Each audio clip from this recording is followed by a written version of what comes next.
আসসালামু আলাইকুম। বাংলাদেশের অন্তর্বর্তীকালীন সরকার গঠিত হওয়ার পর বাংলাদেশের রাজনৈতিক দলগুলো বেশ কিছু গুরুদায়িত্ব অন্তর্বর্তীকালীন সরকারের উপর অর্পণ করেছিল।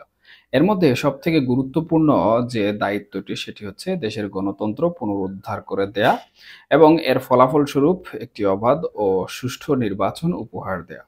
তবে এখন যে বিষয়টি আমরা লক্ষ্য করছি বা যে বিষয়টি নিয়ে জনগণ কথাবার্তা বলা শুরু করেছে সেটি হচ্ছে অন্তর্বর্তীকালীন সরকার প্রকৃতপক্ষে তাদের সেই অর্পিত দায়িত্ব পালন করছে কিনা, কিংবা অর্পিত দায়িত্বের যে ফলাফল রয়েছে অবাধ ও সুষ্ঠু নির্বাচন সেটি প্রকৃতপক্ষে তারা সঠিক সময়ে দেবে কিনা। এখন এই বিষয়টি আসলে প্রকৃতপক্ষে বাংলাদেশের অভ্যন্তরীণ রাজনীতির সাথে যেমন জড়িত, তেমনি আন্তর্জাতিক যে রাজনীতি রয়েছে, সেই আন্তর্জাতিক রাজনীতিও কিন্তু এখানে অনেকাংশে জড়িত। তবে এখানে অনেকেই বিভিন্ন ধরনের বিচার বিশ্লেষণ করছেন এবং মনে করছেন যে আন্তর্জাতিক একটি মহল বাংলাদেশের যে উপকূল রয়েছে কিংবা বাংলাদেশের যে ভৌগোলিক অবস্থান রয়েছে, সেই অবস্থানকে কেন্দ্র করে কিন্তু দীর্ঘ দিন ধরে বা দীর্ঘ বছর ধরে একটি পরিকল্পনা করে আসছিল এবং তাদের একটি পরিকল্পনার অংশ হিসেবে তারা ডক্টর মোহাম্মদ ইউনূসকে বাংলাদেশের ক্ষমতায় বসিয়েছে এবং তাদের এই যে পরিকল্পনা, সেই পরিকল্পনাটি সফল না হওয়ার আগ পর্যন্ত ডক্টর মোহাম্মদ ইউনূস ক্ষমতায় থাকবেন। এখন সেটি ২ বছর হতে পারে, ৫ বছরও হতে পারে, আবার এর বেশিও হতে পারে। এই গেল জনগণের একটি বিষয় নিয়ে আলোচনা। আবার আরেক শ্রেণীর মানুষ বিষয়টিকে অন্যভাবে চিন্তা করছেন এবং সেই বিষয়টি হচ্ছে আমরা দেখেছি যে অন্তর্বর্তীকালীন সরকার আন্তর্জাতিক মহলের বিভিন্ন বক্তব্যকে বা ওদের দেয়া বিভিন্ন বক্তব্য, যেমন আমেরিকার একটি বক্তব্য প্রথমে ছিল যে সর্বদলীয় রাজনৈতিক দলের অংশগ্রহণে অবাধ ও একটি সুষ্ঠু নির্বাচন দিতে হবে বা অন্তর্বর্তীকালীন সরকার দিবে।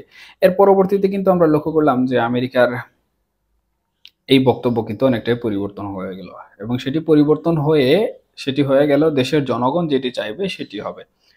এখন সেই বিষয়টি কিন্তু আমরা অন্তর্বর্তীকালীন সরকারের প্রধান উপদেষ্টার যে বক্তব্যগুলো রয়েছে সেগুলোতে লক্ষ্য করছি। বিভিন্ন জায়গায় উনি বক্তব্য দিচ্ছেন, ইন্টারভিউ দিচ্ছেন, সেখানে এই বিষয়টা কিন্তু সুস্পষ্টভাবে লক্ষ্য করা যাচ্ছে এবং তিনিও উল্লেখ করছেন যে দেশের জনগণ চায় অন্তর্বর্তীকালীন সরকার থাকুক, দেশের জনগণ অন্তর্বর্তীকালীন সরকারকে সরাতে চায় না। এখানে স্পষ্টভাবেই লক্ষ্য করা যাচ্ছে যে অন্তর্বর্তীকালীন সরকারের কিংবা উনার ক্ষমতা দীর্ঘায়ন করার একটি প্রবণতা তৈরি হয়েছে। তবে এই যে দুটি বিষয়, এই দুটি বিষয়কে কেন্দ্র করে বিএনপি কিন্তু এখন সবথেকে বেশি ভুক্তভোগী এবং সবথেকে বেশি সমস্যায় জর্জরিত হয়ে রয়েছে। কারণ বিএনপি বাংলাদেশে বর্তমানে সর্ববৃহৎ রাজনৈতিক দল এবং তাদের মতামতকে উপেক্ষা করে প্রকৃতপক্ষে অন্তর্বর্তীকালীন সরকার গঠন করাও কিন্তু সম্ভব ছিল না। কিংবা বাংলাদেশের বর্তমান যে প্রেক্ষাপট, সেই প্রেক্ষাপটগুলোতে বিভিন্ন ধরনের সিদ্ধান্ত নেওয়াও কিন্তু সহজ ছিল না। কিন্তু এখন যে পরিস্থিতি সৃষ্টি হয়েছে তাতে বিএনপি সবথেকে বেশি বিপাকে রয়েছে। কারণ তাদের একটি ইচ্ছা ছিল যে তারা নির্বাচনের মাধ্যমে ক্ষমতায় যাবে। কিন্তু অন্তর্বর্তীকালীন সরকারের এই যে বিভিন্ন ধরনের পরিকল্পনা তারা দেখতে পাচ্ছে বা লক্ষ্য করছে, সেগুলোর মাধ্যমে তারা নির্বাচন থেকে কিন্তু অনেকটাই দূরে সরে যাচ্ছে বলে বিএনপির যারা নেতাকর্মী রয়েছেন তারা মনে করছেন এবং এই বিষয়টি নিয়ে তারা কিন্তু কাজ করছেন। তবে আন্তর্জাতিক মহল এখানে প্রথমে যেভাবে বলেছিল সেভাবে কিন্তু এখন তাদের বক্তব্য নেই কিংবা তাদের বক্তব্য অনেকটাই পরিবর্তন হয়ে গেছে। এবং সেই আমেরিকা যখন বলেছিল যে অবাধ ও সুষ্ঠু নির্বাচন হবে এবং নির্বাচনে তাদের হস্তক্ষেপ থাকবে, তারা উপস্থিত থেকে নির্বাচনকে সুষ্ঠু করবে, আবার সর্বদলীয় রাজনৈতিক দলগুলোর উপস্থিতি নিশ্চিত করবে। এখন তাদের সুর যেহেতু পরিবর্তন হয়ে গেছে, সেহেতু এখানে আন্তর্জাতিক কিছু কিছু মুরলদের রাজনীতির প্রেক্ষাপট পরিবর্তন হয়েছে বলেও কিন্তু ধারণা করা যাচ্ছে।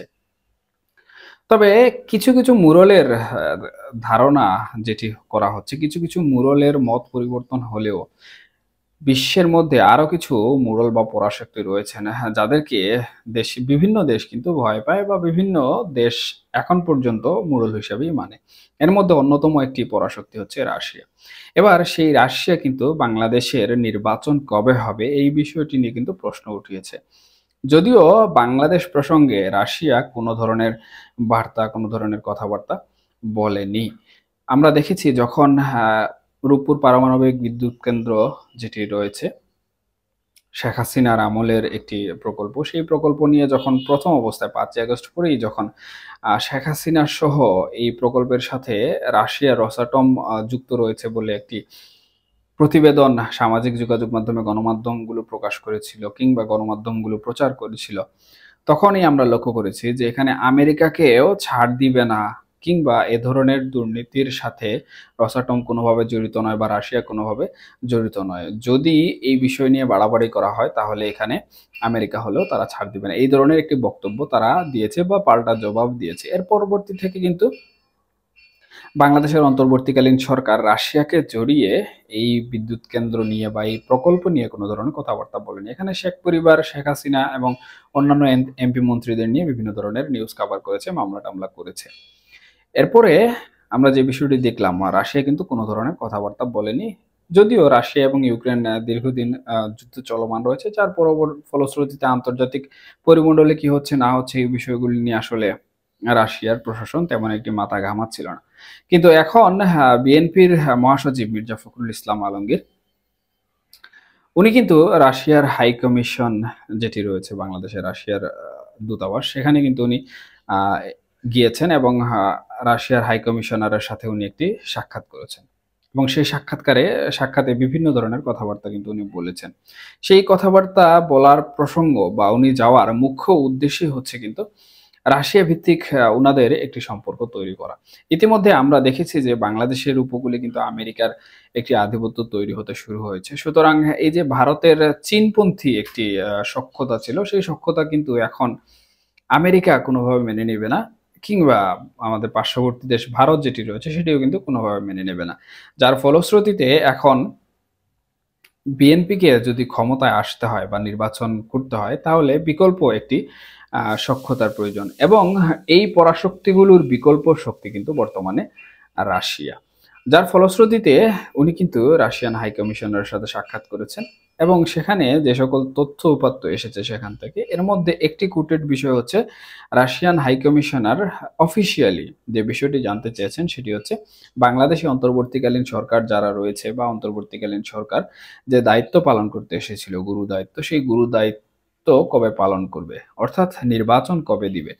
এখন এই যে একজন হাই কমিশনারের এই ধরনের প্রশ্ন প্রকৃতপক্ষে অফিসিয়ালি ভাবে যখন হয়ে যায় তখন সেটি আসলে শুধুমাত্র যে উনার ব্যক্তিগত প্রশ্ন তা কিন্তু থাকে না, বরঞ্চ উনি যে দেশকে রিপ্রেজেন্ট করছেন সেই দেশের একটি প্রশ্ন হয়ে যায়।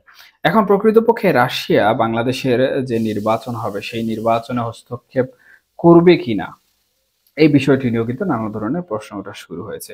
আমি মনে করছি রাশিয়া এখানে হস্তক্ষেপ করবে এবং উনি এর সাথে আরেকটি বিষয় যুক্ত করেছেন, সেটি হচ্ছে অবাধ ও সুষ্ঠু নির্বাচন করার জন্য সর্বদলীয় অংশগ্রহণ কি নিশ্চিত করা হবে কিনা।